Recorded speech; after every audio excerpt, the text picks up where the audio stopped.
वंदी नवघन श्यामं स्वात्मारामं मनोहरम। भाई जी हनुमान प्रसाद पोद्दार जी। श्री भाई जी 35 बरस की थी जब अपने गुरु स्वरूप जय जय गोविंदगा जी के पास असम की जसीडीह पहाड़ियों में उनसे मिलने के लिए गए। बरसों से भाई जी के मन में तलब उठ रही थी, बड़ी उत्कंठा थी, किसी प्रकार भगवान के दर्शन होना है। इस समय उनके मन में भगवान विष्णु के दर्शन करने की इच्छा थी। 35 बरस की थी। बाद में उनके मन में विष्णु भगवान के बाद श्री राधा कृष्ण की रसोपासना आरंभ हो गई थी। भगवान के दर्शन हो, भगवान का साक्षात्कार हो, भाई जी ऐसा चाहती थी। सितंबर 1927 में उन्हें भगवान विष्णु के दर्शन हुए। उस दिन शुक्रवार था। उसके बाद सोमवार आया 19 सितंबर 1927। दूसरी बार उन्हें फिर भगवान के दर्शन हुए। लगभग दिन के 2 बजे थी। कई भक्त एकत्रित हुए।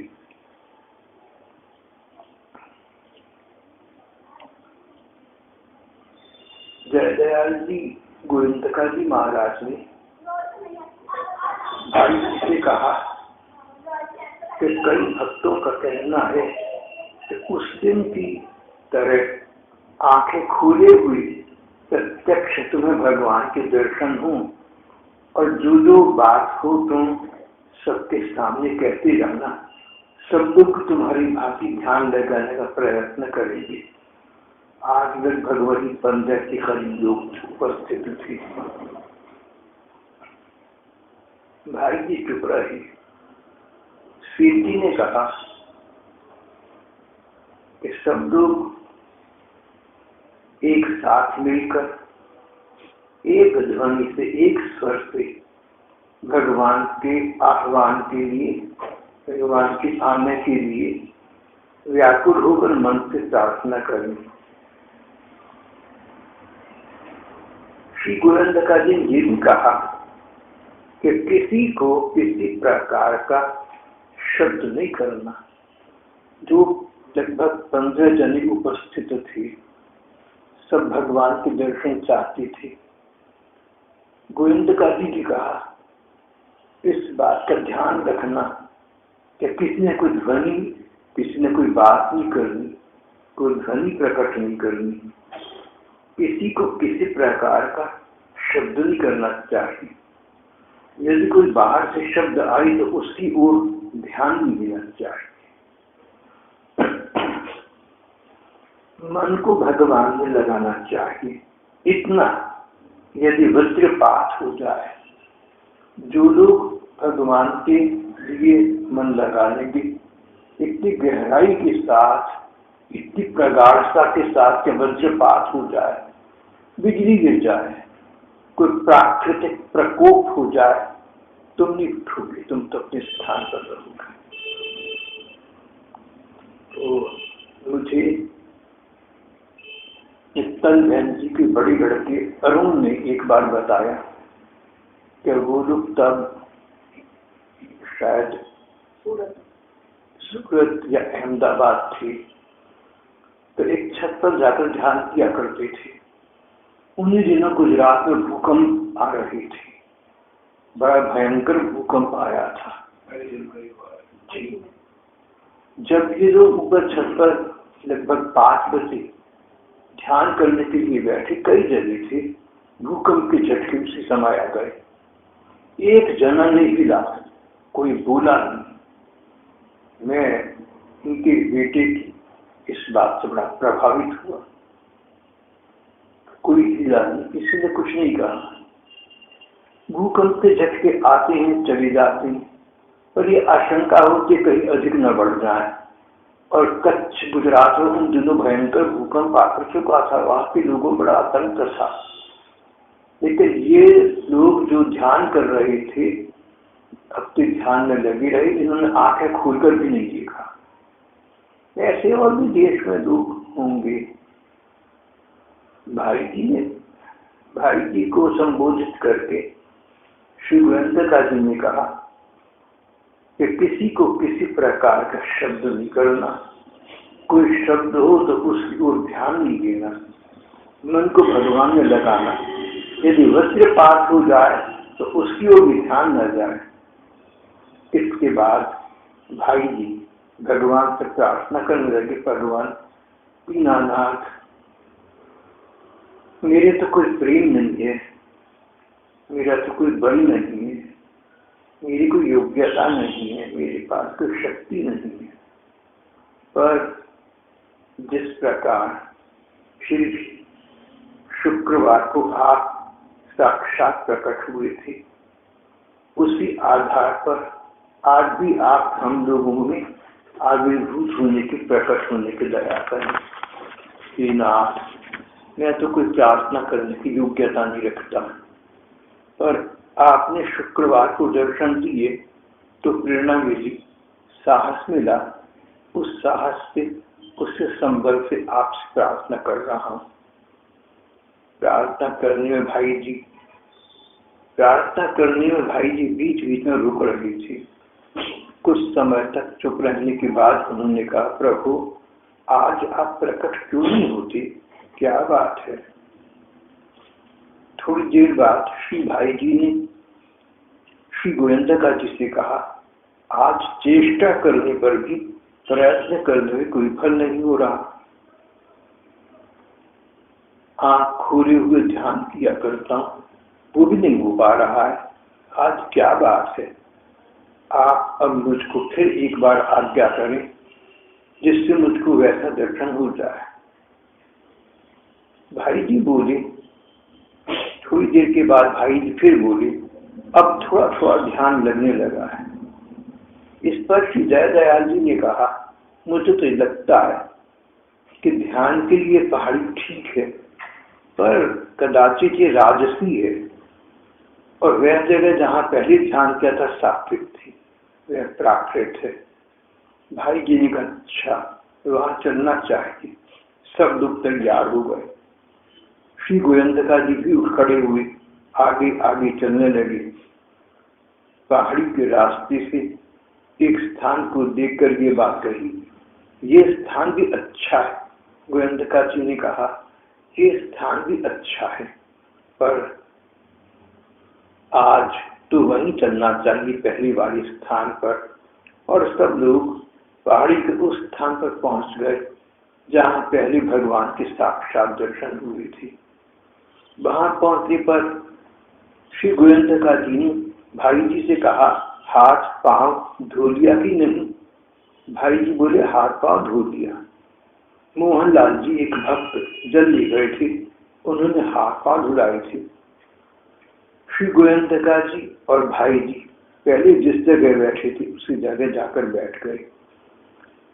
तो गोविंदका जी ने दो बातों पर ध्यान दिया जो इस प्रसंग को पढ़ने से लगता है। तो स्थान की बड़ी विशेषता है, जो जगह आपने चुनी ध्यान के लिए, पूजा पाठ के लिए, किसी भी भगवत प्रेम संबंधी अनुष्ठान के लिए ठीक स्थान होना चाहिए। और ध्यान भगवान का हो तो कहीं कोई शब्द न करना, और कोई शब्द कहीं बाहर से अचानक आए तो उसको ध्यान भी न देना। स्थान की विशेषता, जिस स्थान पर प्रतिदिन बैठकर तुम ध्यान करते हो, जप करते हो, वह स्थान एक प्रकार से सिद्ध हो जाता है, वह स्थान विशेष हो जाता है। वहां पर ऐसे कीटाणु, ऐसे जीवाणु, ऐसे जम्स उत्पन्न होते हैं जो अध्यात्म प्रधान होते हैं। वहां साधारण संसार के कीटाणु प्रवेश नहीं कर पाते। जिस माला से हम आप जप करते हैं, लगातार ध्यान करते हुए उस उसी माला पर जप करने से वो माला भी सिद्ध हो जाती है, विशेष हो जाती है, उसका अपना एक वातावरण बन जाता है। माला उससे पहले स्थान है आसन का। एक ही आसन पर एक ही समय पर ध्यान करते हुए भगवान का अगर जप इत्यादि, रूप का ध्यान इत्यादि किए जाएं, आसन भी सिद्ध हो जाता है, माला सिद्ध हो जाती है। श्री भाई जी ने कहा स्थान की बड़ी विशेषता है। स्थान की विशेषता इसलिए कि मन एकाग्र हो सके, मन एक स्थान पर लग सके। जब कोई भक्त ऊंचे दर्जे के उठ जाए, सिद्ध संत हो जाए, कोई चैतन्य महाप्रभु हो, कोई मीरा हो, तो अलग बात है, इसके लिए सब स्थान बराबर है। पर साधनावस्था में साधारण लोगों के लिए जो भगवान को पाना चाहते हैं, नाम का जप करते हैं, रूप का ध्यान करते हैं, प्रार्थना करते हैं, उनके लिए स्थान की और आसन की विशेष अनिवार्यता है। तीसरी बात है शुद्धता ही अपनी। भाई जी ने कहा हाथ पांव तो कम से कम धो। प्रातःकाल स्नान करने के पश्चात स्वच्छ वस्त्र धारण करके ही व्यक्ति को ध्यान के लिए बैठना चाहिए। अच्छा है तो उससे पहले हाथ पांव का प्रक्षालन कर दे, हाथ पांव धो ले। तो यहाँ ये सब प्रक्रिया कर ली गई। सब लोग पहले शुक्रवार के दिन, आज सोमवार हो गया था, सब लोग शुक्रवार के दिन जिस जगह बैठे थे उसी तरह बैठ गए, अपने अपने स्थान पर सब लोग बैठकर, किसी ने किसी का स्थान नहीं लिया। यूं भी अपना अपना स्थान अपने ध्यान के अनुसार थोड़ा बहुत तो सिद्ध होता ही है, कुछ न कुछ प्रभाव तो पड़ जाता है, भले ही अपने को उसका पता न चले।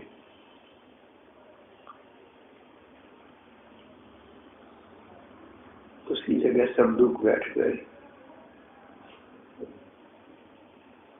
भाई जी ने पहली वाली श्लोक बोली, फिर थोड़ी देर चुप रहे, फिर बोली सब भाई सावधान हो जाएं, मन एकाग्र करके भगवान का दर्शन करना चाहिए। आंख खोलें, जिसका मन दूसरी तरफ जाए उसको आंख बंद कर लेनी चाहिए। खुली हुई आंखों से ध्यान करें।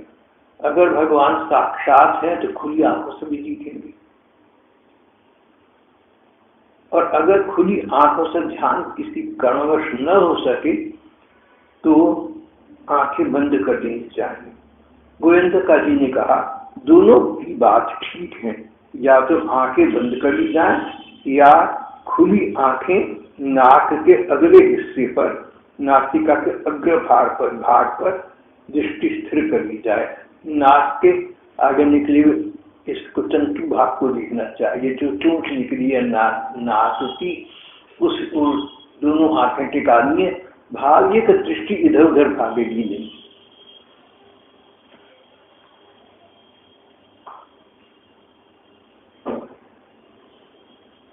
थोड़ी देर से दुख चुप रहे,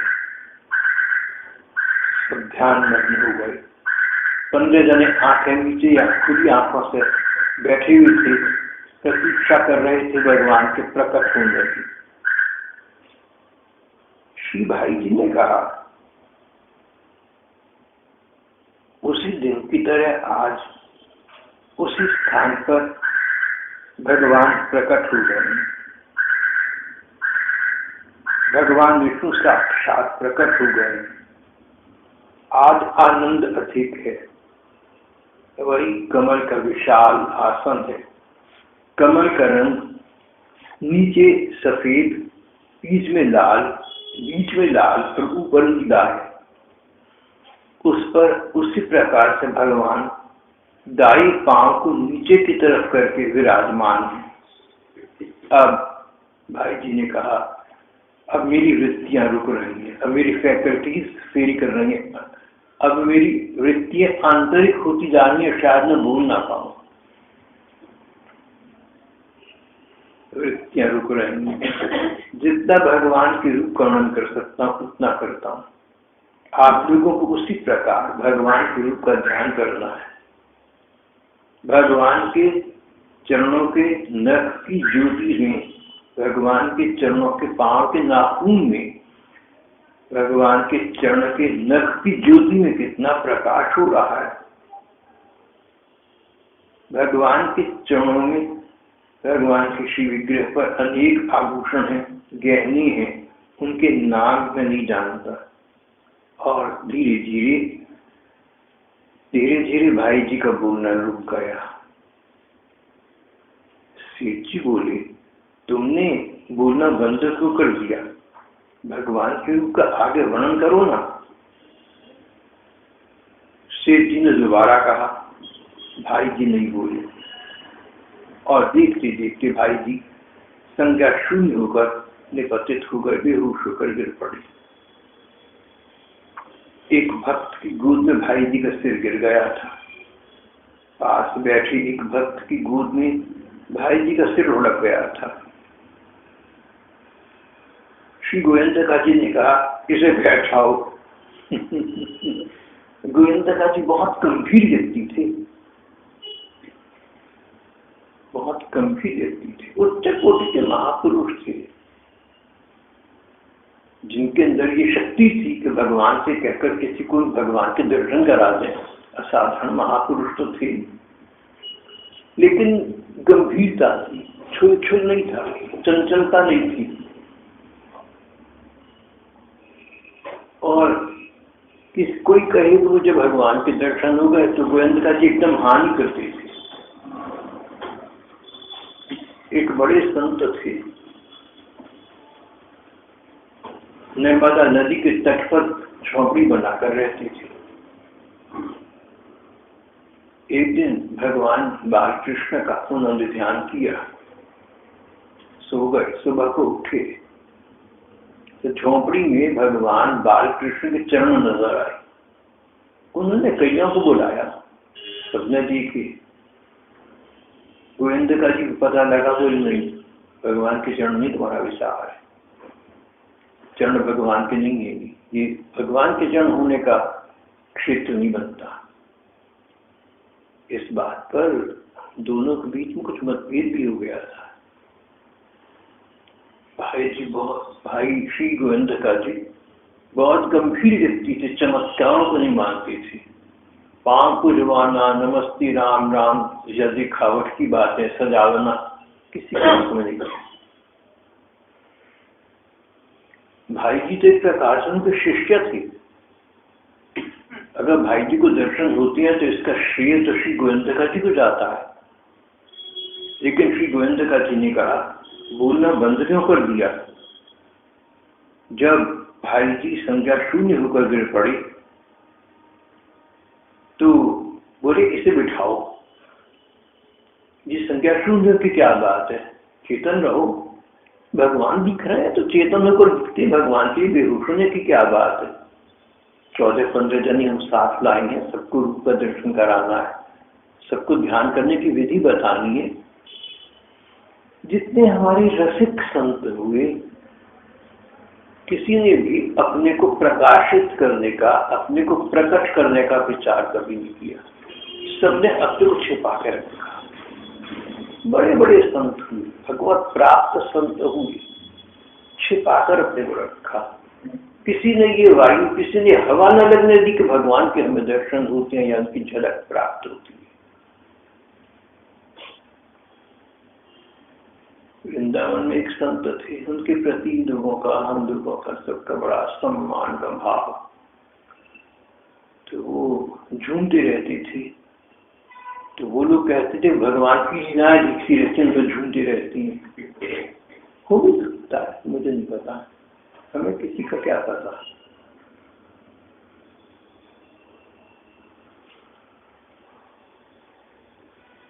फिर उनके आसपास के लोग थे,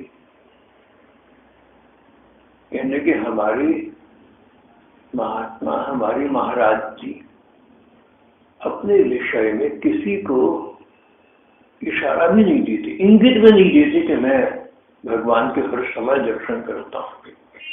और ऐसे बात करती है मानो साधारण व्यक्ति किसी को बताने नहीं चाहिए, हमसे मना किया हुआ है। फिर उनकी एक पुस्तक छपी, बड़ी मोटी किताब छपी। उसके पहले दूसरे पन्ने पर लिखा था कि हमारे महाराज जी को अमुक स्थान पर भगवान के साक्षात दर्शन हुए और हमारे महाराज जी आत्मगोपन कुशल है, अपने को छिपा कर रखने में बड़ी होशियार है। हमारे महाराज जी आत्मगोपन कुशल हैं, अपने भगवान के प्रत्यक्ष दर्शन की बात किसी से कर ही नहीं कहते, छिपा लेते हैं। मुझे सुनकर पढ़कर बड़ी हंसी आई। फिर मुझे उन्होंने पुस्तक की प्रति भेजी। उन विचारों ने मेरा देखिए ध्यान रखा और मैंने छिद्रान्वेषण मैंने कमी निकाल दी। जो संत आत्मगोपन कुशल हैं, भगवान के दर्शन को बताते अपने जनों को, वो उनके सामने किताब छप रही है, उन्होंने रोका क्यों नहीं? वही रोकना चाहिए, किताब में अच्छा। गोविंदका जी जिनकी हम चर्चा कर रहे हैं और उनके शिष्य समान भाई जी हनुमान प्रसाद पोद्दार, इन्होंने स्पष्ट कह दिया था कि हमारे विषय में छापा कुछ न जाए। कईयों ने कहा कि अगर आपकी सत्य घटनाएं हम प्रकाशित करते लोगों को प्रोत्साहन मिलता है और सफाई होती है। बोले हमारी बात छापना जीवन काल में नहीं। जो पुस्तक अब हम पढ़ रहे हैं ये भाई जी के और गोविंदका जी के शरीर समाप्त होने के बाद प्रकाशित हुई।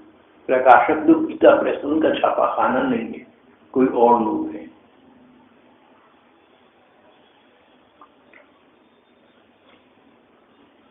भाई जी बोले इस तरह बेहोश होने का क्या मतलब है? सबके सामने ड्रामा करना कि हम तो भगवान के ध्यान में खो गए हैं। बोले उठाओ इसको। और भाई जी गंभीर व्यक्ति थे।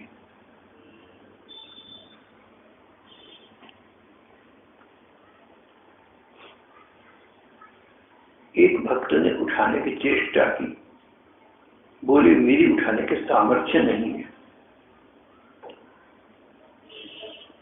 फिर गोविंदका जी ने कहा हनुमान सावधान होकर ध्यान करो। वो दाल जी से भाई जी ने कहा हनुमान सावधान होकर ध्यान करो और ईटर शुरू कर दिया। श्री कृष्ण गोविंद हरि मुरारी हे नाथ नारायण वासुदेव। श्री कृष्ण गोविंद हरि मुरारी हे नाथ नारायण वासुदेव।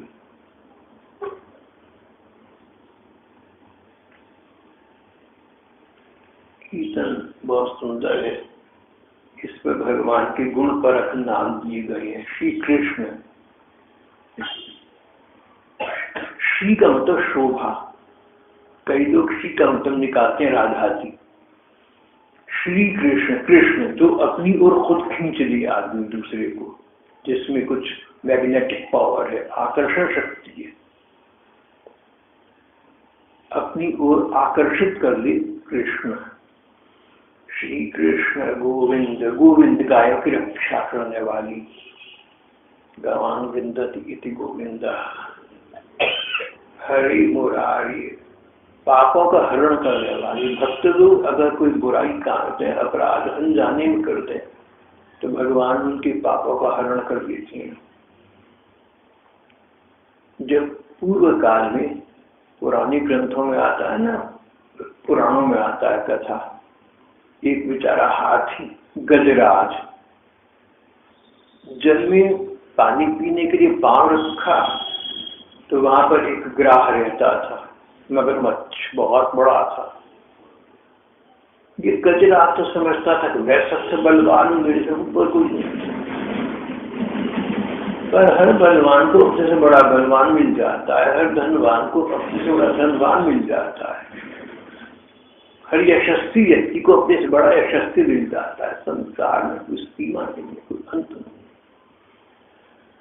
मगरमच्छ ने हाथी का पांव पकड़ लिया, हाथी पांव छुड़वाना चाहे, दोनों में लड़ाई हुई, युद्ध हुआ। वो जो था मगरमच्छ, वो तो रहता ही पानी में था, उसको तो कोई फर्क नहीं पड़ रहा था।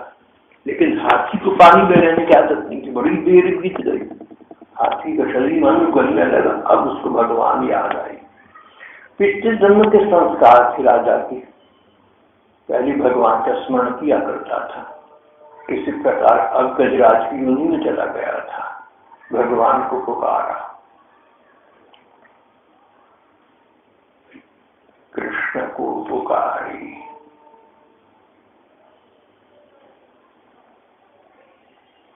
भगवान आए और उन्होंने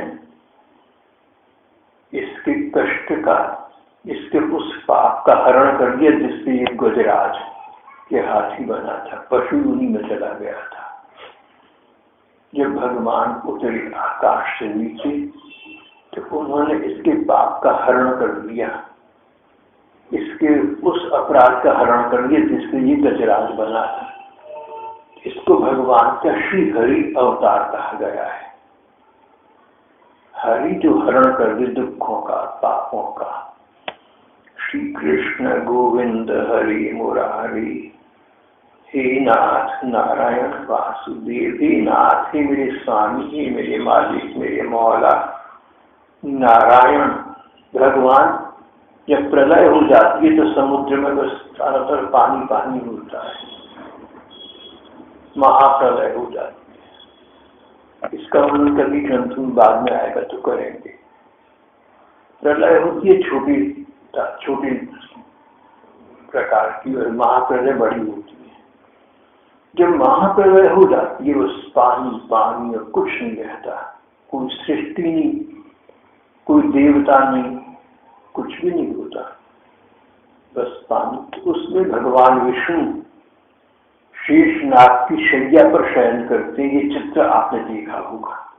शेषनाग की शैया पर अनंत भगवान को शैया बनाकर, उनको बिस्तर बनाकर शेषनाग की शैया पर भगवान विष्णु शयन करते हैं।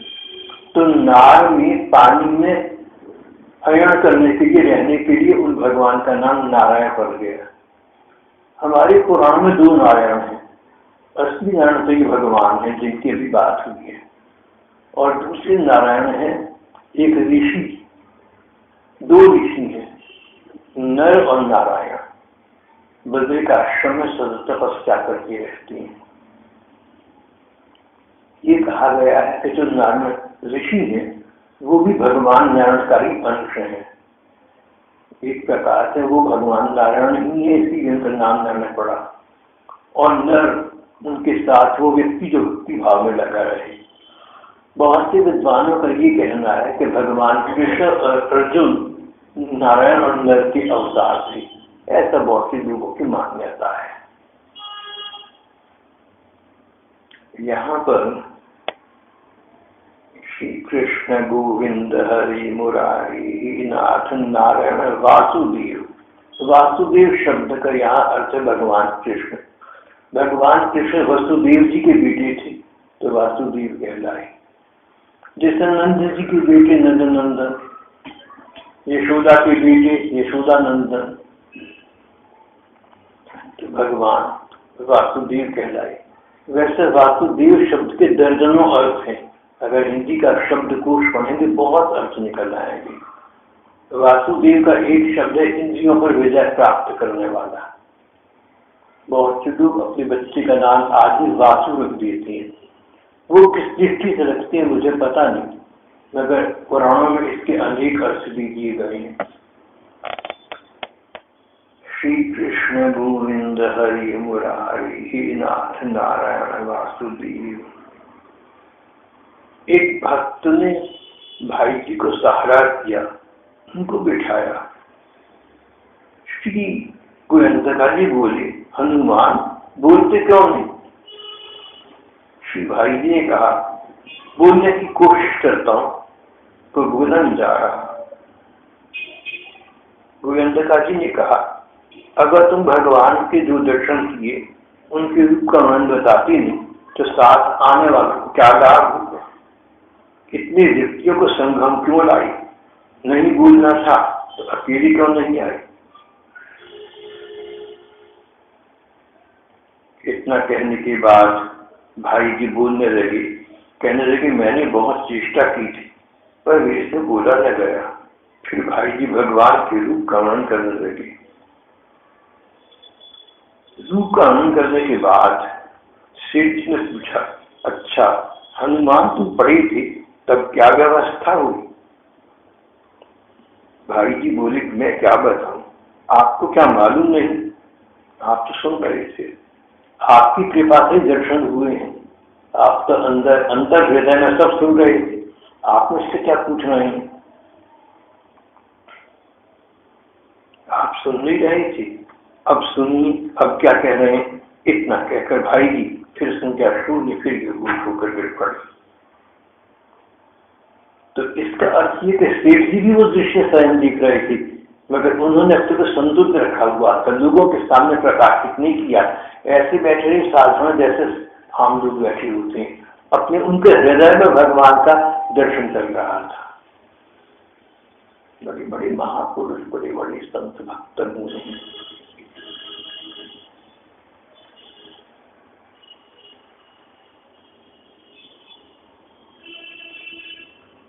सुनिए अब क्या कह रहे हैं। इतना कहकर भाई जी फिर बेहोश हो गए। सेठ जी ने दूसरा कीर्तन शुरू कर दिया, जय रघुनंदन जय सिया राम, जानकी वल्लभ सीताराम। जय रघुनंदन, रघु के वंश में भगवान राम हुए थे, जैसे राजा यदु के वंश में भगवान कृष्ण हुए। तो यदु इनके पुरखे थे कोई, उनके वजह से भगवान कृष्ण को यादव कहा, यदुनंदन यादव। इसी प्रकार राजा रघु राम जी के पुरखे थे, राम जी उनके वंश में हुए, तो उनको रघुनंदन या राघव कहा गया। जय रघुनंदन जय सिया राम, जय सीताराम जी की। जानकी वल्लभ, जानकी जनक की बेटी, सीता के वल्लभ की प्रियतम। जानकी वल्लभ सीताराम। थोड़ी देर के पश्चात आंख खुलने के बाद भाई जी बोले मेरी इतनी सुनवाई नहीं हो सकती है, आपके कहने से सबको दर्शन हो सकता है। सेठ जी ने कहा मैं क्यों कहूं, भगवान जैसा कुछ समझे वैसा करें। सेठ जी बहुत मैंने आपसे कहा गंभीर व्यक्ति थे। भाई जी बोले दर्शन ठीक नहीं हो पा रहे हैं, अगर आप भगवान से कहें तो मुझे उसका प्रत्यक्ष स्पष्ट दर्शन देंगे। बोले मैं क्यों कहूँगा, भगवान जैसा चाहे वैसा करे। उन्होंने ये तो मान लिया ना, इसका मतलब है कि अगर वो चाहे तो कह सकते थे। उन्होंने ये नहीं कहा कि मैं कह नहीं सकता, भगवान मेरा कहना नहीं माने, ये नहीं कहा। उन्होंने तो मैं क्यों कहूँ, भगवान पर मैं अपना प्रभाव क्यों डालूं, भगवान जैसा कुछ समझे वैसा करें। भाई जी बोले हाँ, दर्शन की इच्छा सबको शायद नहीं है।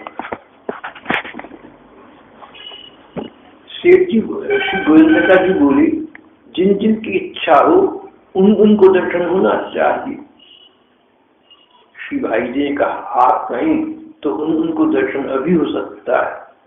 गोविंदका जी बोले यदि मेरे से भगवान पूछे तो मैं नाम बताऊंगा, बिना पूछे मैं नहीं कुछ कहूंगा। अगर भगवान को आवश्यकता है मेरे से पूछ ले, नहीं तो मैं अपने आप क्यों बताऊं। देखो कितना अधिकार है भगवान पर।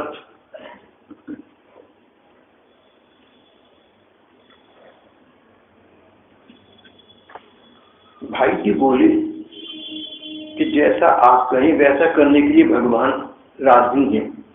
सेठ जी बोले सामने आकर मुझसे कहें, तुम कहते हो भगवान राजी हैं, मुझसे आकर कहें, मुझसे कह गोविंद का नाम बता किस किस दर्शन देंगे। जब तक ठाकुर जी मेरे सामने आकर मुझसे नहीं कहते तब तक मैं कुछ नहीं कहूंगा। सामने आकर क्यों नहीं कहते, सब दुख सुने।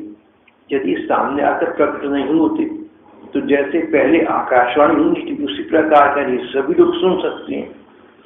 भाई जी ने कहा ये नियम नहीं है, आपको तो सब पता है। इसके बाद भाई जी की आंखें बंद हो गई, संज्ञा शून्य हो गए, बेहोश हो गए। फिर आंखें खोली, बोली आप कहें तो दर्शन हो सकता है। गोविंद जी फिर बोले, मैं क्यों कहूं, मैं भगवान से क्यों कहूं कि तुम दर्शन किसी को दो, जिसको भगवान जैसा उचित समझती हैं वैसा करें। फिर आंखें बंद हो गई। थोड़ी देर बाद आंखें खुली। भाई जी बोले, भगवान कह रहे हैं कि सेठ जी बोले तो उनके कहने से दर्शन हो सकते हैं। सेठ जी बोले, तुम्हें तो दर्शन हो रहे हैं ना। भाई जी बोले, मेरी बात नहीं, आपके कहने से सबको दर्शन हो सकते हैं। श्री गोविंद जी ने कहा, अगले को गरज हो तो दर्शन दो, मुझे कोई गरज नहीं है। अगर भगवान को गरज है, भगवान चाहते हैं किसी को दर्शन देना, दे रहे हैं। भगवान तुमसे कह रहे हैं कि गोविंद का कहे जिन जिनको उनको दर्शन दूंगा। मैं तो नहीं कह रहा, मुझे कुछ भी नहीं, मुझे कुछ नहीं है, दर्शन दो ना दो अपना दे करो, मुझे क्या लेना देना है, अपना कुछ नहीं है भैया। मेरे पर गोविंद जी का, भाई जी का बड़ा प्रभाव है, क्योंकि बचपन से मैं इनकी बातें पढ़ रहा हूँ ना, बहुत प्रभाव है। इनका ये विचार छपा करती थी कल्याण में।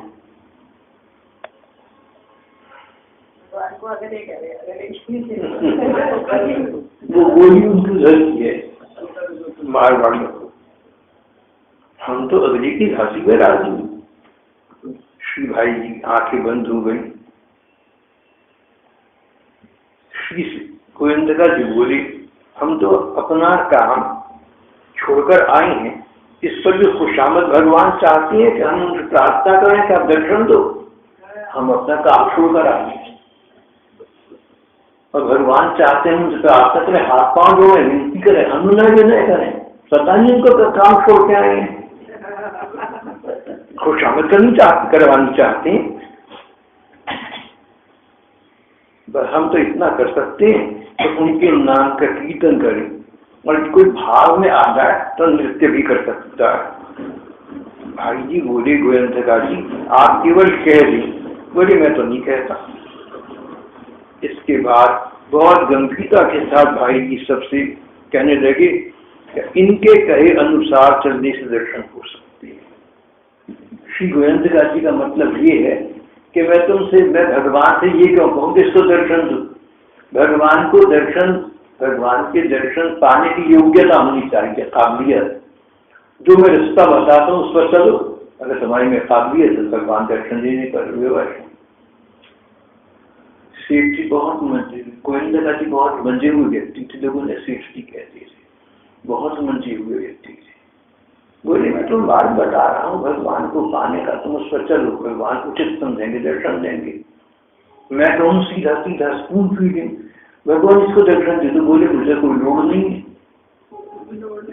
मुझे कोई आवश्यकता नहीं, लोड़ नहीं होता पंजाबी। ठीक है, पंजाबी में।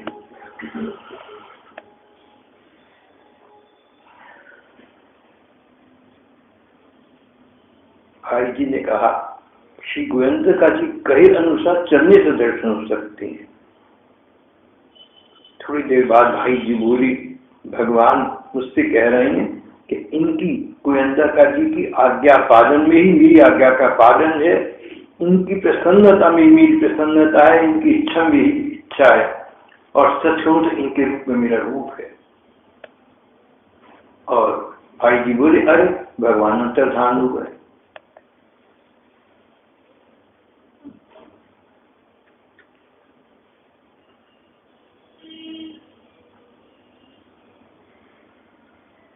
उस दिन इन लोगों ने गोरखपुर रवाना होना था, पर इस प्रसंग में रात हो गई, उस दिन न जा सके।